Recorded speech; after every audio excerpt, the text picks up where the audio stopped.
Aleluia, glória a Deus. Hoje nós estamos já no dia 69, de um total de 90. Estamos aí caminhando para o encerramento e é assim, muita alegria saber que o Senhor tem nos sustentado. O Senhor tem segurado a nossa casa, tem instruído as nossas atitudes durante este processo e eu sei que você está fazendo tudo o que precisa ser feito para que tudo saia conforme a vontade de Deus nesses dias de dificuldade, de anseio para que a nossa casa seja realmente morada de Deus. E eu quero então aqui falar de hoje, né, das palavras. Hoje de manhã já foi enviado ali o textinho do modelo da cartinha de hoje. E o modelo da cartinha de hoje é para falar sobre as escolhas. Porque todos os dias a gente tem que fazer escolha. E cada escolha significa uma renúncia. E nesse sentido, nós precisamos cuidar muito, porque o nosso Deus, Ele deseja que nós sempre fazemos escolhas de acordo com a vontade dEle. Só que como nós somos um ser trino, nós temos também vontade da carne, aí tem a vontade do Espírito e tem a vontade que está na alma, contaminada ou influenciada por aqueles sentimentos que estão guardados na alma. Tipo, tanto os sentimentos bons como o amor, a alegria, a prudência, a sabedoria, o desejo de vencer, né? Os pensamentos de boa fama, como também os pensamentos de amargura, de frustração, de tristeza, de sentimento de impotência, né? E esses sentimentos todos contrariam os sentimentos da vontade de Deus. E aí o que acontece? E a gente tem que fazer escolhas. Todos os dias a gente faz escolhas. Desde quando a gente acorda e decide que se primeiro vai ao banheiro ou se primeiro vai tomar uma água, por exemplo, já é uma escolha que você está fazendo. Você está numa ordem de que você vai fazer as duas coisas, mesmo assim você faz uma escolha de qual você vai fazer primeiro. A hora que você vai se arrumar para sair para o trabalho, você faz escolha, você escolhe qual roupa você vai pôr, qual sapato você vai pôr. E quando você faz essa escolha, significa que você está fazendo, quando, por exemplo, eu escolho colocar um sapato, significa que eu estou renunciando todos os outros para aquele dia, para aquele momento, para aquela situação, para aquele evento. E assim, nós precisamos orar para Deus nos ajudar nessas escolhas, porque no meio do processo, a gente pode fazer escolhas contrárias àquilo que o Senhor nos deseja para nós, né? O Senhor falou isso lá no início, falou com Caim sobre isso. Chegou lá e perguntou para Caim: Caim, por que você está assim, com semblante, né, de quem está triste? E aí, Caim estava chateado, porque Deus não tinha se agradado da oferta que ele tinha feito, e tinha se agradado da oferta de Abel. E aí o Senhor pergunta para ele: mas é certo? Não é certo que se procederes bens, serás aceito? Mas o mal está diante de vós, cabe a ti dominar. Então, o Senhor já falou isso lá no início, em Gênesis, quando tratava com Caim, acerca dele ter ficado triste. E o que acontece dentro das nossas escolhas? Muitas vezes nós escolhemos coisas que contrariam a vontade de Deus e nós queremos colher frutos vindo de Deus. E aí fica difícil. Então, aqui eu coloquei na cartinha: Senhor, encha o meu cônjuge, né, meu marido, com o temor do Senhor e dele sabedoria para cada decisão que tomar. E enche a minha vida também, né? Aqui eu coloquei para ele, mas isso é para nós, para nossa vida, para dele e para minha. Que ele reverencie ao Senhor em todos os seus caminhos, busque conhecer a sua verdade. Então, reverenciar ao Senhor é saber que não há outro senão Ele que pode nos socorrer. É saber que o tempo inteiro o Senhor está nos tratando e nós precisamos olhar para Ele com um olhar de filho, de que realmente necessita da bondade dEle, da misericórdia dEle e de tudo aquilo que Ele tem para nos oferecer. Aí eu coloquei: dá-lhe discernimento para tomar decisões baseadas na tua revelação. Então, quando nós pedimos ao Senhor algo, o opositor escuta isso, ou vê o nosso esforço, ou vê as nossas atitudes, ele começa a criar situações para dizer o quê? Para dizer que você que tem outra alternativa, que tem outra opção. E é nessa hora aqui que é aquilo, né? Tem algumas pessoas que até brincam e falam assim, que tem um anjinho do bem aqui e tem um anjinho do mal aqui. Um vai falando faça, o outro fala não faça. Um fala não tenha medo, o outro fala não vai dar certo. Um fala, sabe? Então, é desse jeito. E aí, quem que vai nos dizer Quem é a voz que está falando agora? A palavra do Senhor diz assim, Jesus dizia, né, ensinava, dizia assim, que as ovelhas conhecem a voz do seu pastor. Quando eu estou conectada com o Senhor, eu sei quem está falando. E então eu tenho condições de entender, isso é de Deus, vou para cima. Isso não é de Deus, eu preciso repreender, eu preciso expulsar, eu preciso dominar, eu preciso me fortalecer no Senhor e ajudar a minha própria vida a sair desse lugar onde a minha alma, né? Porque a gente precisa entender que nem tudo também é o diabo, porque o diabo ele tenta, ele fica procurando brechas, mas a decisão sempre vai ser nossa. Então nós vamos ser convencidos ou por o Espírito Santo de Deus ou pelas obras da carne, ou que está de acordo com as obras, normalmente as obras da carne, elas estão de acordo com o desejo de Satanás. Então, por isso que nós precisamos fazer com que o nosso espírito esteja forte, conectado em Deus, para que ele domine a nossa carne, para que o desejo da nossa carne seja desejo compatíveis com os desejos de Deus. E aí, então, sim, nós seremos assertivos nas nossas decisões. Então, aqui eu coloquei, ajude-o a fazer boas escolhas e impeça que faça algo insensato. O que é insensatez? Né? É deixar de ser sensíveis às coisas que produzem frutos positivos na nossa vida. É deixar de escutar a voz do Espírito Santo para escutar a voz da maldade, para escutar a voz deste mundo tenebroso. Perder o bom senso, né? Que a gente gosta muito de falar essa palavra. Ah, falta bom senso. Falta bom senso. O que é bom senso? Sensibilidade do Espírito Santo, ter domínio das coisas para poder entender o que é de Deus, o que não é de Deus, o que traz resultados proativos, produtivos, resultados que acrescentam no reino de Deus. E aí aqui diz, tira toda a insensatez do seu coração e capacita-o a reconhecer rapidamente o erro. Então, tem coisas que não dá tempo. Igual quando a gente está no trânsito. Quando a gente vê o perigo, o freio tem que ser acionado na hora. Não adianta você pensar, será que eu freio, será que eu não freio? Ou acelerar mais um pouco. O risco é iminente. Então, quando a gente entende isso, né? Até tá na capa dos nossos vídeos ali, né? A palavra do Senhor que vai dizer ali que o homem prudente, ele vê o risco, ele vê o perigo e ó, foge dele. Tá? É o nosso versículo-chave. Então, o que acontece aqui? Abra os seus olhos para que ele veja claramente as consequências de qualquer atitude que pretenda tomar. Então, assim, se eu estou tomando uma atitude coerente com a palavra de Deus, eu posso visualizar um fruto que vai trazer bons resultados para minha casa, para minha família, para minha estrutura onde eu estou, no meu trabalho, no meu ministério, na igreja, na minha vida social. E se eu estiver tomando uma decisão que não é palpável com a graça de Deus, com a estrutura que Deus quer, as consequências vão ser desastrosas.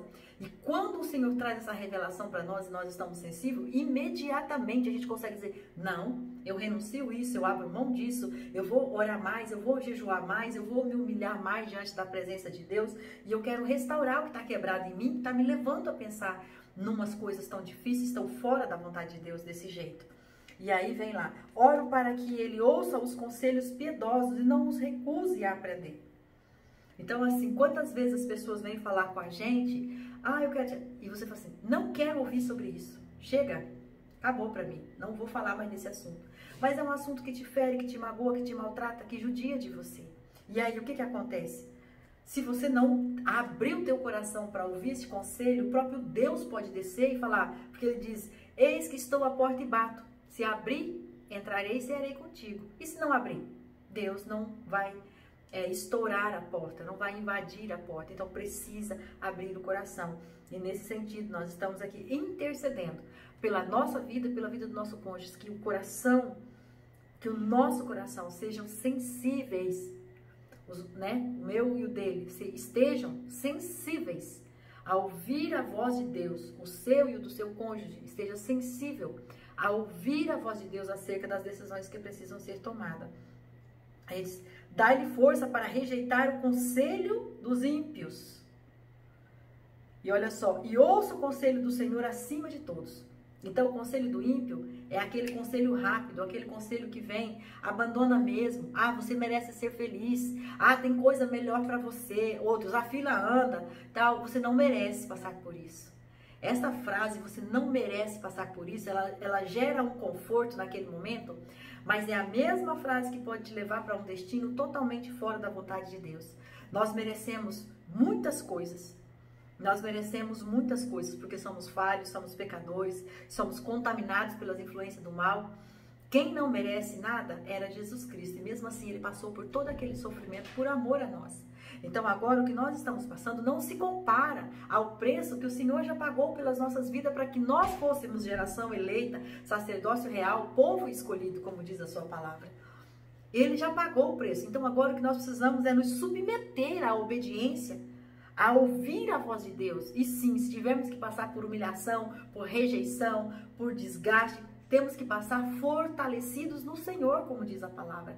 A palavra de Deus diz: fortalecei-vos na graça de Deus, fortalecei-vos, buscai a armadura de Deus, cobre a cabeça com o capacete da salvação, coloca a couraça da justiça, o cinturão da verdade, o escudo da fé, a espada do Espírito, calça os seus pés com a palavra da boas novas. Então, assim, se reveste. Aí diz o que depois disso? E depois de ter lutado, depois do dia mau, no final do dia, a sua fé está inabalável. Assim diz a palavra do Senhor para nós. Mas é muito difícil. Eu concordo que é muito difícil.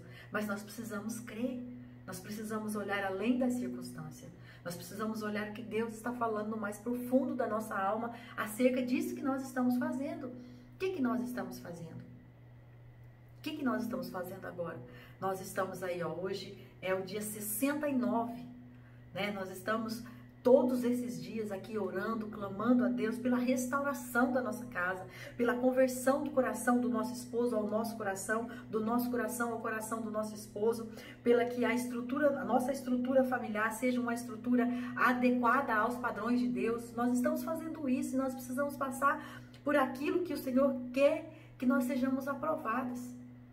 E nós precisamos ganhar essa estratégia da parte de Deus. Por isso nós estamos aqui firmes. Por isso nós estamos aqui clamando, dizendo: Senhor, olha para a minha vida. Senhor, olha para a minha casa. Revele para mim o que precisa ser consertado. Revele para o meu esposo o que precisa ser consertado. Vai doer? Vai. Mas o Senhor é o mesmo Deus que enxerga a ferida, que vê a ferida. É o mesmo Deus que cura. É o mesmo Deus que leva lá pro mais profundo da olaria para lá trabalhar o vaso, quebrar o vaso, estruturar o vaso, fazê-lo de novo. E nós precisamos confiar nisso. É difícil? É, claro que é. Mas nós precisamos entender o que Deus está falando conosco. Ela vai dizer assim: declaro que embora haja muitos propósitos no coração do homem, os desígnios do Senhor permanecerá. Provérbios 19, 21 vai dizer isso, né? Que a vontade do Senhor, o Senhor é que dá a palavra final, é ela que prevalece. Ensine o mesmo enquanto ele dorme, para o Senhor falar com o nosso esposo, falar conosco durante o sono, trazer revelação, trazer visão, mostrar para nós com clareza as consequências das nossas decisões, para que assim nós possamos evitar as decisões pecaminosas, as decisões contraditórias, as decisões que levam a passos largos para o caminho da escuridão, para o caminho da maldade. Ele disse: pela manhã, oro para que ele faça o que é certo. E em vez de seguir as inclinações da sua própria carne, então, logo de manhã, que nós possamos, ao olhar para o Senhor, meditar naquilo que Ele tem para nós. Ele diz assim: todos os dias eu estarei contigo, seja forte e corajoso, caminhe em direção ao alvo. O alvo é Jesus Cristo, que é a nossa salvação. Ele diz: aqueles que confiam no Senhor caminham e não se fadigam, correm e não se cansam, mas ao contrário sobem como águia, renovam as suas forças e alcançam o plano. Ele diz também assim: ninguém poderá te resistir. Ele diz também: muitas são as aflições dos justos, mas o Senhor os livra de todas elas. Ele diz assim: eu estou contigo, você não está só. Eu estou contigo, você não está só. O Senhor traz essas palavras todos os dias para nós. Diz: a minha graça te basta. Eu renovo as suas forças todas as manhãs. As minhas misericórdias não têm fim. Tudo isso é a palavra de Deus para nós. E aí então aqui diz assim, eu coloquei aqui também, que ele então não a aceite, mas mantenha, né? Sei que a sabedoria deste mundo é loucura para o Senhor. Que então ele não a aceite, mas mantenha os olhos no Senhor e tenha ouvidos para ouvir a tua voz. Então, que o meu esposo, que eu, não venha ouvir a sabedoria deste mundo, os provérbios deste mundo, as falácias deste mundo, mas que nós venhamos a ouvir o que o Senhor está dizendo sobre a nossa família, sobre a nossa casa, sobre o nosso casamento, sobre o nosso relacionamento mais íntimo na presença do Senhor, sobre aquele legado que o Senhor preparou para que nós deixássemos nessa terra para a nossa descendência. E é isso hoje, a meditação da palavra do Senhor sobre as nossas escolhas. E eu quero aqui, para finalizar, eu quero ler Jeremias no capítulo 30, o versículo 18 até o 20. Ele diz assim: assim diz o Senhor, eis que restaurarei a sorte das tendas de Jacó, e me compadecerei das suas moradas, e a cidade será reedificada sobre o seu montão de ruínas, e o palácio será habitado outra vez. De lá sairão ações de graça, e os gritos dos que se alegram. Eu os multiplicarei, e não serei diminuídos, eu os glorificarei, e não serão desprezados. E os seus filhos serão como antigamente, e a sua congregação será firmada diante de mim, e castigarei todos os seus opressores. Amém? Ficamos com esta palavra como uma palavra profética para a nossa vida. É hoje que o Senhor está se compadecendo de nós. É hoje que o Senhor está reedificando a nossa casa. E sobre um montão de ruínas, a nossa casa vai parecer um palácio. E ali vai haver gritos de alegria. E o Senhor multiplicará todo o nosso sentimento que veio como desprezo, como abandono, como rejeição.